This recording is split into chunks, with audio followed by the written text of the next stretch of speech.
تعالیٰ عنہ کے زندگی کے جو زبردست قسم کے واقعات ہیں وہ آپ کے ساتھ شیئر کرنا چاہتا ہوں. 3 ایسے ان کے اعزاز ہیں 3 جو آپ کے ساتھ شیئر کرنا چاہتا ہوں. اہل ایمان اور ادب والوں کے لیے یہ بہت ہی خوبصورت واقعات ہیں. میں نے بھی جب فرسٹ ٹائم سنے تھے تو مجھے بڑا ان کے اوپر جو ہے حضرت خزیمہ کے اوپر بڑا یعنی حرص محسوس ہوئی کہ ماشاءاللہ کسی زبردست قسم کی ان کی یہ واقعات ہیں. ان کی زندگی کا پہلا واقعہ یہ ہے کہ انہوں نے رات کو خواب دیکھا اور صبح نبی علیہ الصلوۃ والسلام کو آ کے اپنا خواب بیان کیا کہ یا رسول اللہ صلی اللہ علیہ وسلم میں نے رات کو خواب دیکھا ہے اور خواب میں نے دیکھا ہے کہ میں آپ صلی اللہ علیہ وسلم کی پیشانی پر سجدہ کر رہا ہوں. تو آپ علیہ الصلوۃ والسلام نے ان کی یہ خواب سنی اور آپ علیہ الصلوۃ والسلام لیٹ گئے اور کہا خزیمہ آؤ اپنا خواب پورا کر لو. اور حضرت خزیمہ رضی اللہ تعالیٰ عنہ کو یہ منفرد اعزاز حاصل ہوا کہ انہوں نے نبی علیہ الصلوۃ والسلام کی پیشانی پر سجدہ کیا. تو یہ ان کی زندگی کا پہلا اور بڑا زبردست قسم کا واقعہ ہے.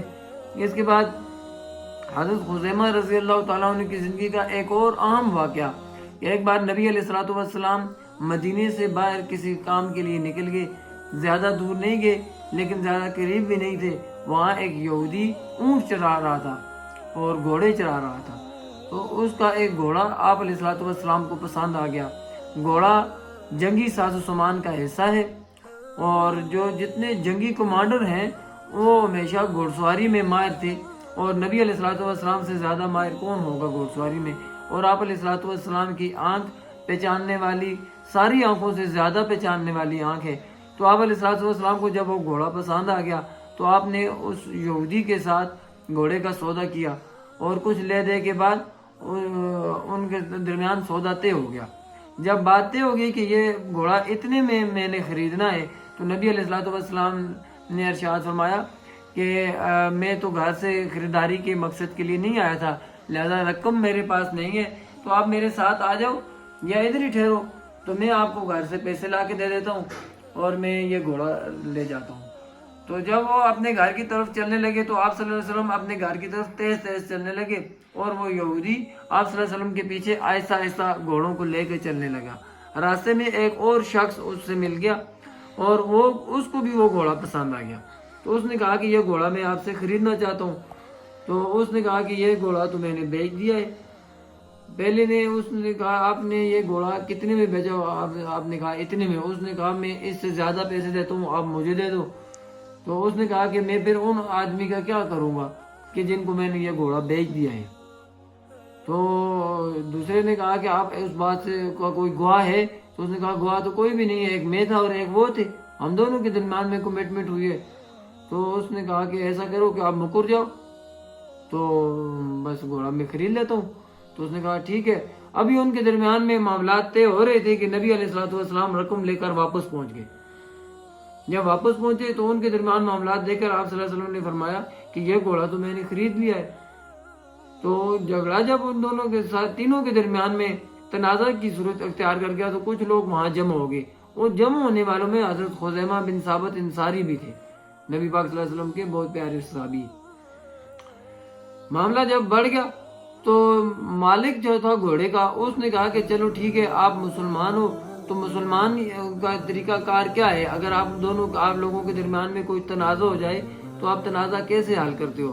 تو نبی علیہ الصلوۃ والسلام نے ارشاد فرمایا کہ جو مدعی ہوتا ہے وہ 2 گواہ پیش کرتا ہے. تو اس نے کہا ٹھیک ہے, آپ دعویٰ کرتے ہیں کہ آپ نے یہ گھوڑا مجھ سے خرید لیا ہے تو آپ 2 گواہ پیش کریں. اب آپ صلی اللہ علیہ وسلم خاموشی سے دیکھنے لگے کہ میں نے تو یہ گھوڑا جب خریدا تو کوئی گواہ نہیں تھا, لیکن اتنے میں حضرت خزیمہ رضی اللہ تعالیٰ عنہ وہ درمیان میں آ کھڑے ہوئے اور انہوں نے کہا کہ یا رسول اللہ صلی اللہ علیہ وسلم آپ نے یہ گھوڑا کتنے میں خریدا؟ آپ صلی اللہ علیہ وسلم نے فرمایا میں نے اتنے میں یہ سودا کر لیا تھا. تو اس نے کہا کہ میں گواہی دیتا ہوں کہ میں یہ آپ صلی اللہ علیہ وسلم نے گھوڑا خرید لیا ہے. اور آپ حضرت خزیمہ رضی اللہ تعالیٰ عنہ نے اتنے اعتقاد اور اتنے یقین اور اتنے کانفیڈنس کے ساتھ یہ بات کی کہ موقع پر موجود سارے لوگوں کو اوپر ہیبت طاری ہو گئی اور وہ جو گھوڑا بیچنے والا تھا وہ بھی پریشان ہو گیا. تو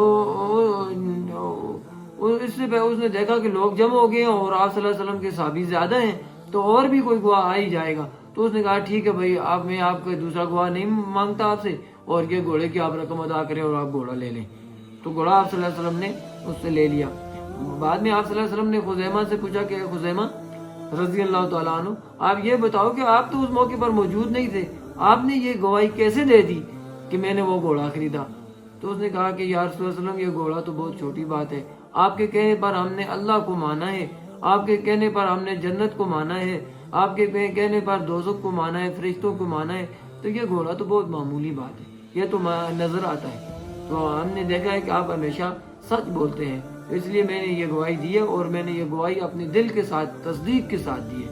تو نبی علیہ السلام نے ارشاد فرمایا، جو صحابہ وہاں پر موجود تھے ان کی موجودگی میں یہ ارشاد فرمایا کہ میری امت کا یہ دستور ہوگا کہ جب بھی کوئی تنازع ہو تو تنازع میں 2 مرد گواہ پیش کیے جائیں گے، لیکن جہاں خزیمہ بن ثابت انصاری رضی اللہ تعالیٰ عنہ گواہی دے گا تو اس کی ایک کی گواہی 2 گواہوں کے برابر ہوگی۔ سبحان تو اللہ۔ یہ دوسرا اعزاز حضرت خزیمہ کو حاصل ہوا۔ تیسرا اعزاز حضرت خزیمہ کو اس وقت حاصل ہوا جب نبی علیہ السلام اس دنیا میں نہیں تھے۔ آپ علیہ السلام کے بعد حضرت ابو بکر صدیق رضی اللہ تعالیٰ عنہ کا دور تھا۔ حضرت عمر حضرت ابو بکر صدیق کے پاس گئے کہ وہ جو جنگ ہوئی تھی مسلمانوں کی، اور نبی علیہ السلام کے اس دنیا سے پردہ فرمانے کے بعد مسلمان کذاب نے جو نبوت کا اعلان کیا، اس کے خلاف جو جنگ ہوئی، اس جنگ میں بہت سارے مسلمان حافظ شہید ہو گئے صحابہ کرام۔ تو اس پہ حضرت عمر فاروق نے ابو بکر صدیق سے کہا کہ ہم قرآن پاک کو ایک کتابی شکل میں جمع کر لیتے ہیں۔ تو حضرت ابو بکر صدیق رضی اللہ تعالیٰ عنہ نے یہ کہہ کر انکار کر دیا کہ جو کام نبی علیہ السلام نے اپنی زندگی میں نہیں کیا وہ ابو بکر سے نہیں ہو سکے گا۔ بعد میں صحابہ کرام کی مشاورت کے ساتھ ابو بکر اس بات پر متفق ہو گئے کہ قرآن پاک کو کتابی شکل دے دی جائے۔ تو قرآن پاک کا پہلا نسخہ جو ہے وہ حضرت ابو بکر صدیق کے دور میں ہی تیار ہو گیا۔ تو اس کے لیے ایک قانون بنایا گیا کہ قرآن پاک کی کس طرح ترتیب کی جائے۔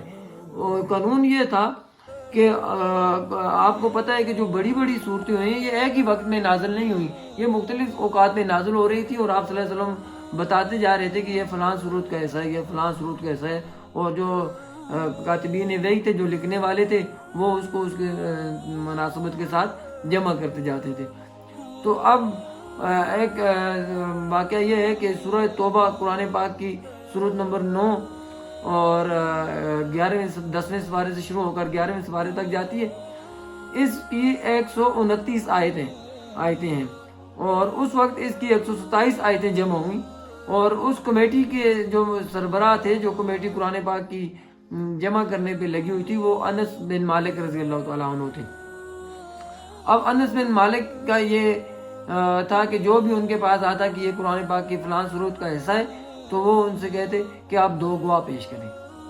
اب انس بن مالک ایک بات کے گواہ تھے کہ 2 آیتیں جو 128 اور 129 سورہ توبہ کی ہیں وہ یہ ہیں، لَقَدْ جَاءَكُمْ رَسُولٌ مِّنْ أَنفُسِكُمْ عَزِيزٌ عَلَيْهِ مَا عَنِتُّمْ حَرِيصٌ عَلَيْكُمْ بِالْمُؤْمِنِينَ رَءُوفٌ رَحِيمٌ فَإِن تَوَلَّوْا فَقُلْ حَسْبِيَ اللَّهُ لا الہ الا هو علیہ توکلت وهو رب العرش العظیم، کہ یہ 2 آیتیں سورہ توبہ کی حصہ ہیں، لیکن کوئی اور اس کا گواہ نہیں بن رہا تھا۔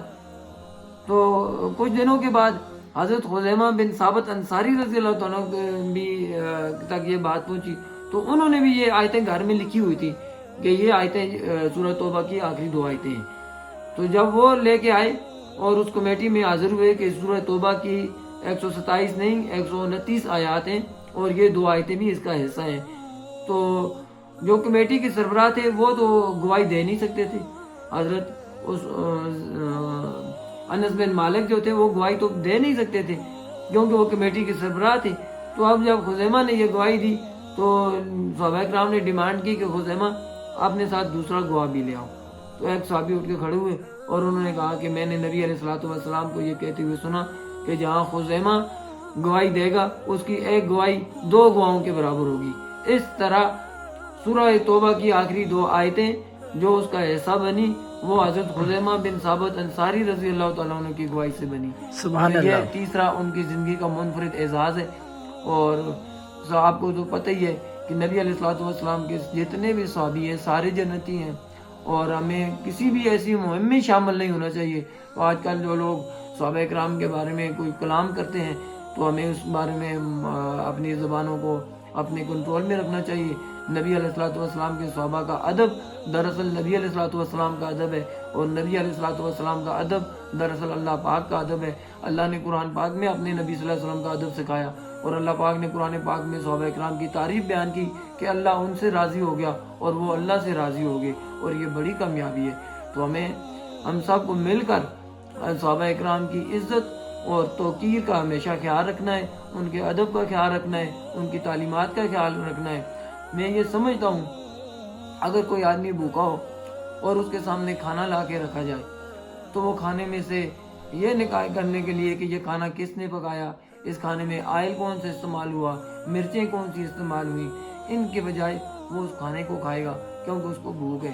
جس کو دین کی بھوک ہوگی اس کے سامنے جب نبی علیہ الصلوۃ والسلام اور آپ علیہ الصلوۃ والسلام کے صحابہ اکرام کی منفرد باتیں آئیں گی تو وہ ان میں تنقید کرنے کے بجائے ان پہ عمل پیرا ہو کر اپنی اخروی نجات بنائے گا، اپنی نجات کا سامان پیدا کرے گا.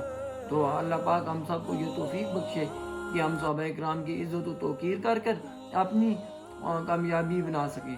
اور اللہ پاک ہم سب کو اس جو رمضان کا مہینہ ہے اس مہینے میں اپنی مغفرت کرانے کی توفیق عطا فرمائے، اور ہمیں دوسروں کے ساتھ بھی شامل ہو کر دوسروں کی خوشیوں میں بھی شامل ہونا چاہیے. اور میں آپ لوگوں سے یہ بھی گزارش کروں گا کہ یہ چینل جو حافظ محسن صاحب نے شروع کیا ہوا ہے تو یہ ایک بہت اچھا چینل ہے. میں آپ لوگوں سے یہ ریکویسٹ کروں گا کہ اس کو سبسکرائب بھی کریں اور اس کو شیئر بھی کریں اور اس کو لائک بھی کریں، اور اس میں کومنٹ میں جا کر اگر اس میں کوئی کمیاں ہوں تو اس کی رہنمائی بھی کریں، اور اگر کوئی اچھی باتیں آپ کو پسند آئیں تو اس کی آپ جو ہے اپریسیشن بھی کریں اور اس پر عمل کریں. اصل چیز عمل ہے، اصل چیز یہ نہیں ہے کہ اچھی باتیں سن کر تو ہم بس اس پہ ایک بار واہ واہ کر کے